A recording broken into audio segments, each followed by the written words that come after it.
lead engineer, Yash.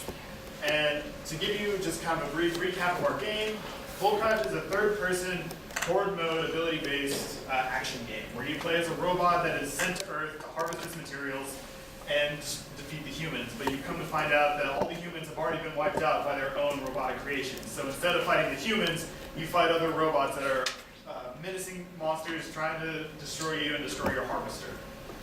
So, coming from the midterm, we had lots of our game features implemented, but we didn't have them together working in a nice game loop. We had them in pieces streamed throughout, and our game loop was almost complete, but not quite.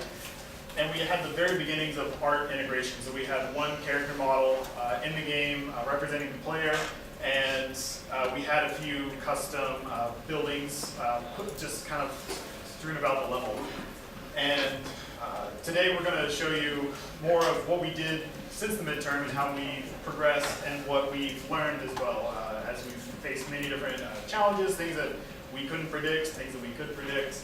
And so to give you an overview of this presentation, Shazzy will first talk about art, Yash will then follow up with engineering, Alex will talk about the design of the game, and Martha will give you an overview of our production over the semester, and then we'll finish off with a demo. So from the midterm, we had only this character, and we had this character for the poster. So obviously we needed this guy rigged and textured, and some sort of different weapon options. So I tried texturing in Photoshop. It was an interesting learning experience. And we also had a huge learning experience about rigging characters for Unreal versus Unity versus cinematic type animation, because our animator had done only kind of animated cinema pieces, and Unreal was very specific about the way they wanted it. And we had, so the part of our game is customization, and we wanted to have the same rig, but you can swap out this weapon, and it would have its own animations and all this. So the type of rig we wanted was very complicated, and we worked with our animator weeks after weeks, and she finally nailed it down with the help of Sinjin. But it was probably about 2 weeks ago, a week and a half ago, which was not enough time to get animations for running, shooting, dying, all this. So we decided to use Mixamo for our animations. They're a little more human-like than robots, but worked pretty well. And this is kind of our final character with some emissive properties in the world that we got. So super stoked out came out. And then we had these little fortifications, which are kind of three little minion helpers that you place around the world. And they each kind of have one purpose: revive, laser, a slow field, and a healing station. So I modeled these two because, once again, not enough modelers, so I'm kind of proud of them. It's a spirit. Yeah, we got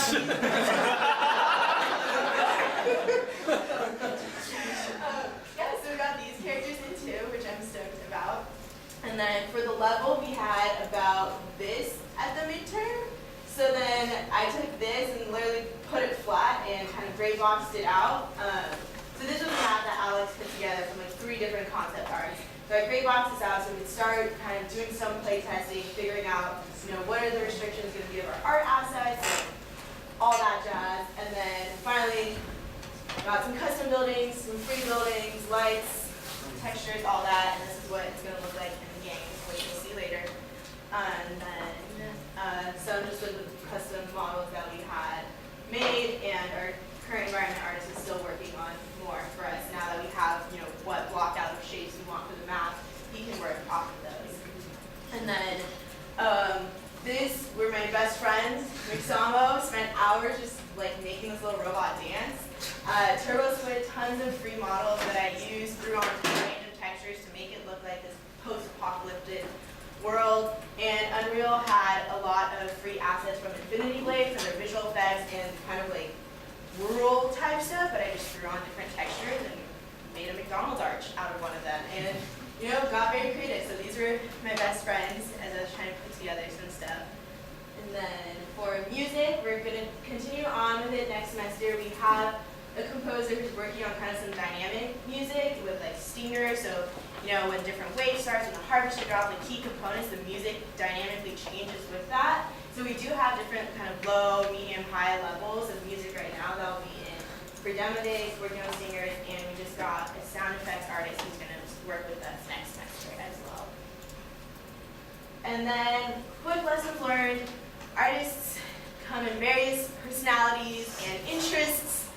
of learning how to work with everyone and kind of what they wanted out of this project and why they were joining us, and really understanding, what did they want, what did we want, and kind of finding a compromise between that. Time and deadline is a very big concept. If I got something one week, I was so appreciative and so thankful for that piece. Or if I reached out to them and I was like, please, can I get this by Sunday? And it happened. Loved it. Sometimes the deadlines were met, they have jobs, all that. So definitely working with that is interesting. So much free stuff online, once again. And then how much art affects engineering and how much engineering affects art, and how definitely need to be, for planning, both sides need to communicate more instead of me expecting that the engineers can do this and the engineers expecting what the art's going to look like. Definitely working more together. And on that note, I'll pass it over to engineering. Speaking about like art and engineering, kind of like the main things that we as engineers have worked on is that we've been integrating like all these character models and effects and sound effects and so on. And we've done some other like key refactorings and bug fixes and kind of like bringing together the game, having a core game where we can like integrate everything. And since our game is like a multiplayer game, we also wanted to work on a network lobby for demo day. So that's what we're working on. So like as engineers, there's always a question of like when do you refactor versus like when do you do new features? And it's like always kind of like a balancing act of like when you should do what. So like the reason that we decided we wanted to do some refactoring is because we wanted to resolve our technical debt from like before the midterm, before like it's too late and we're gonna have to do a ton of like refactoring of the winter break or whatever. So in order to like deal with that and to like help make our tasks easier, we do these kinds of refactorings. So like as an example, we worked on like a network player state machine. So like because our player can do like so many different things like running and shooting and like throwing grenades or like reviving other players or placing fortifications or whatever, we wanted to kind of like express this explicitly in terms of like a state machine, whereas before it was very implicit, like a statement somewhere. It's like if you can move, then do this, blah blah blah. Like that's very fragile and it's hard to understand. So because we've done this and it was easy to network, and we could also like hook it into our animations, so that, like just this little bit of refactoring work, when we added animations, made things so much easier. And speaking of animations, we had to integrate like UI and visual effects and sound effects. And we all do this like in Unreal, but none of us knew any of Unreal's tools. So like as like Shad was talking about, it's not as like straightforward as you'd expect, right? It's not just like drag and drop a model works. You have to like follow like whatever things that Unreal wants and like understand how Unreal works. So we had to do that, and we had to make a lot of code changes from our original like implementation in order to support these effects. So kind of like lessons learned in terms of like art integration is that you should always start early, even if it's just like black boxing. Like we had like program art, we didn't have like effects or anything in there, so you don't know what's gonna happen, right? So you should bring like some kind of simple rig model into your thing so you can test it and make sure it works and so on. Animations are gonna play and so on. And the other thing we learned is like in terms of art integrations that we need to like communicate like from like a lead's perspective and a design perspective, or art and design expectations when you're like implementing features. Because it's like one thing to implement a feature as like an engineer, and another thing to understand like how it's going to be used later on and integrate everything. And then like our last thing I just want to talk about is our network lobby system. So our game is structured like a typical like client server architecture with a dedicated server. And even our single player actually utilizes the server, but it's like local. So for a lobby, we assign a host, and then they all connect. And so I'll have a diagram for the next slide. But like there are some difficulties we found like in doing this. Like so for one, since it was over LAN, it's very difficult to like test and debug. You always need like two people, basically like two computers, and like figuring all that stuff out is difficult. And also like Unreal's documentation for like their LAN networking system was not very good. So figuring that out was like a lot of forum searching and so on and so forth. So this is kind of just like our, so you have like our players, just like a flow graph tower. So the host will create a dedicated server, and then the dedicated server will start a game session, and that makes the session like visible on LAN to like the other players, and then they all creates a lobby, and they all join, and then from there you can start the game. So that's how we implemented it. Alright, and then now it's about design. Now for the design, basically, there's kind of two major player experience goals that we had in this game. One of them was kind of like the joyful play. So you have your playing, having fun, it's kind of cute. Yeah. And then the other side of it is the self-expression side, so kind of the customization, kind of the Lego blocks that whereas kind of the crafted toy. So those were the two main player experience goals we had when designing the game. Now what changed was, basically, I'll get to this after actually, is that in the evolution of design, basically we scoped it down from less focus on self-expression because customization is a lot of work, a lot of different variables to test. So we narrowed it down on a few more key parts that the player could play with, and then use that basically to kind of guide the design. Now, in terms of other things about the design, it was centered on playtesting. So for example, while all the variables were defined, none of the values were really defined because I knew that when you playtest them, it's going to change a lot. So we have kind of relative indicators, but this is very much a game that kind of iterates over time very precisely, and it's not a game that's very easy to define in advance. So that's why on the engineering side, right, we make sure everything's exposed, everything's all tunable values. It makes my job a lot easier. I don't have to dig into C++.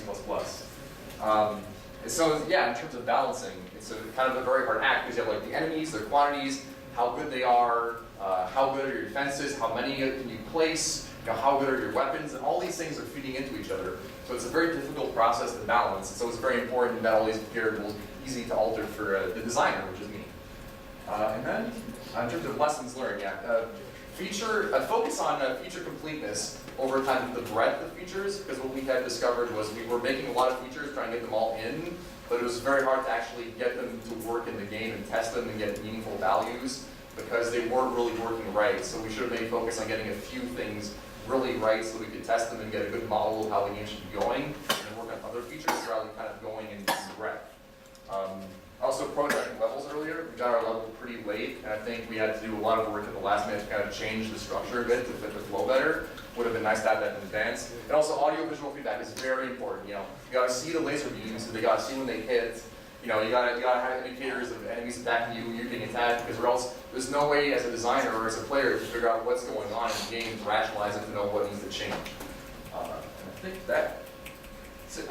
Okay, in terms of like production-wise, we know that our team has like a big member. Like we have 7 engineers outside the leads, and we have like 14 artists plus 2 composers that work in our project. It's kind of challenging to like work with these big teams, but turns out it works really well in the engineering side because all of the engineering is in the class. So like most of our weekly tasks is done by the due time, but the problem is like most of that is like not integrated in the game, in the main game itself in that week. So we're trying to like find the root cause, and like we find out that like maybe it's because we have like only little time between like the stand-ups and the end time while they're finishing up their tasks. So we try to like propose a solution which in next semester instead of having 1 scrum meeting, we are planning to like having 2 scrum meeting, which is like the weekly task will be divided on Monday, and then like we have another meeting after the class itself to check the progress of their work. So we have more time to like get things done before the class itself. And we can see the progress of our team growth during this semester in our burn down. Like in the first 3-4 weeks, we are falling so far behind. This is the projected line for our burn down, and this is where we are. It's because like we're still trying to like get into the project, and then getting know the Unreal and then the source control, and then after we kind of like get the feel and we try to like catching up, and like we can see in the week 7 or week 8 when the midterm is out, like we are slightly above the average, the projected line, so like doing good. So and also like for the week 12 we're trying to like get all the engineering tasks like log and feature log, so like we have like more 2 weeks spare to like art integration, bug fixing, like refactoring or all that stuff. So we can see like it's only like slight working on for week 12 until week 14, which is like give us to like see like for engineering side, mostly we can handle it and predict it because all of the engineering team is here and like we can like discuss the problem and then try to find a solution. But for the art side, only our lead artist is like in the class, and other than that is all the volunteers. It's so hard to predict where can we get the art piece or like. So from this problem, we'll try to like, since next semester our project will like art heavy, we will try to find solution how to communicate more with the artists and stuff. So this is our poster for a game that we've submitted, and we'll be putting this out for demo day. And speaking of, we have also a trailer here.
Which now we will do a playable demo.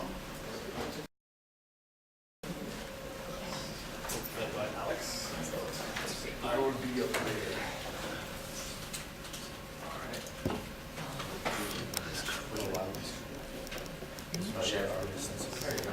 All right, so basically, the way the game flow works is you have a series of waves. Now, before each wave, you have time to set up. So essentially, during this phase, you can start placing like your turrets, things like that. I'll kind of explain what each one of them is in a bit. So right now, this is kind of our time to set up our defenses. And our purpose is to defend this harvester. Basically, it's kind of in the middle of the map. Enemies are going to start to come at it. We have to kind of attack. And now our controls is kind of, we have a laser beam here with kind of the right stick. We can throw these EMP grenades left trigger, and then we have like a special ability with A, which kind of makes it fire really fast. This is like our green core, which like you can fire a gun really, really fast. It doesn't have any cooldown, as you may notice by that UI element there, getting up red as you fire. So here I'm going to have a little bit of a hard time because I didn't place that many defenses, as I was explaining, but it should be okay. As you can see, like they're damaging the harvester, and it's kind of glowing red when the game's being hit, and I'm going to draw. Probably going to make it this time. All right, so yeah, you see some enemies have shields. There are basically three types of enemies. There's the melee enemies, that kind of like humanoid shapes that kind of run at me that are in yellow. There's the kind of spider things, those are the ranged enemies, and also there's like another black humanoid type thing that runs up to structures and explodes. And now I have another way to start placing things, so I'm going to try to rush this. Oh. This is a slow field. Basically, if you enter the slow field, it slows you down. This is a laser turret. It fires enemies, and then you have the heal station, which I have them in place, but basically you can activate it to heal yourself, and there's a revive station that basically gives you extra lives. You're paying scrap, which is kind of a resource that's generated by the harvester, to get more lives, and everything costs scrap. So then this is wave 2. There's lots more enemies coming. Basically, this demo has 3 waves, and then you'll say you win. And that's kind of the structure of the game. Is basically you play the waves, and every like we're playing on 5 waves. So you get kind of like a reward that you use as in your account. Kind of like you're kind of leveling up your character, kind of like in an MMO or something like that. Oh no! I killed the harvester. Oh no! Oh god! Activate my ability. Right. So now, it's okay that I killed my harvester though, because the game doesn't end. The game ends when you die. But having killed the harvester, it no longer generates scrap, which means I don't get more resources to place more defenses, so it'll get harder and harder for me to stay alive. Now, when it'll be in a more free-form style, basically you'll have every 5 waves a new harvester will spawn. Because this kind of tutorial level has like only 3 waves, basically you lose your harvester, that's it, you're done. Let's see, fuel station, boop, drive station, boop. The cat's a real menu thing. And that's all the controls, so you have the grenade, the gun, the ability, and the placement. And this is the final wave. Hopefully I will survive. It's supposed to get harder. Oh, there they come. See, now I think you'll notice that they get slowed down when they enter. That's the slow field work. And then they attack it. Rest in peace, slow field. The good news is now that the harvester's dead, I don't have to defend it, so I don't have to worry about myself. See, the kills are racking up because my laser turrets are actually firing enemies. Currently, unfortunately, you don't see the laser beam of the laser turret, but they are still working, as you may have noticed. And we win!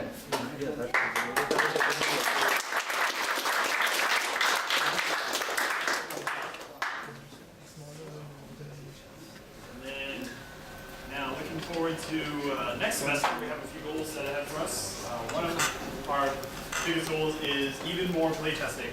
So we want to develop a build system, make it easy to deploy the build. Since our game is heavily networked, we need to also have a server running so that way people will be able to connect and then play and get feedback in a very fast manner and try to get that, because that will play into both our engineering and design and overall polish of the game.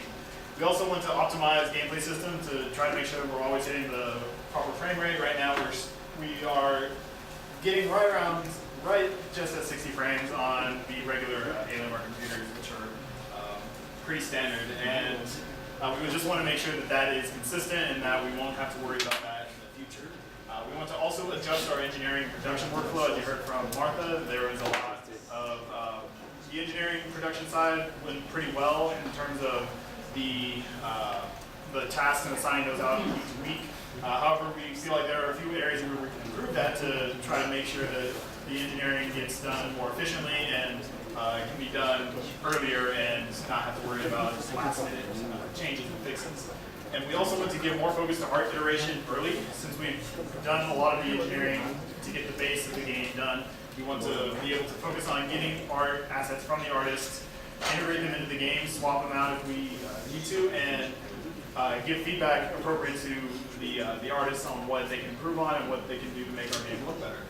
We also want to add more player customization options, so things like a new robot entirely, a new robot chassis, which is basically just a new character. So the characters that will have different play styles, so like it will be a tankier character that will have more health and more defensive abilities, focused abilities. Also new primary abilities and core abilities, which are the two main interactions that the player has in combat against enemies. And also we want to, as always, have better general effects and animation polish. Right now we're using animation from Isama. We talked about we want to use more customized player character model, which will require a more sophisticated animation system. So we'll be looking into getting that done for next semester. So yeah, basically next semester, the second design goal, kind of the self-expression, the customization, that's the focus. Now that we've got kind of the joy and the play down, we can iterate on that from the place testing perspective, but from the engineering art perspective, second design goal.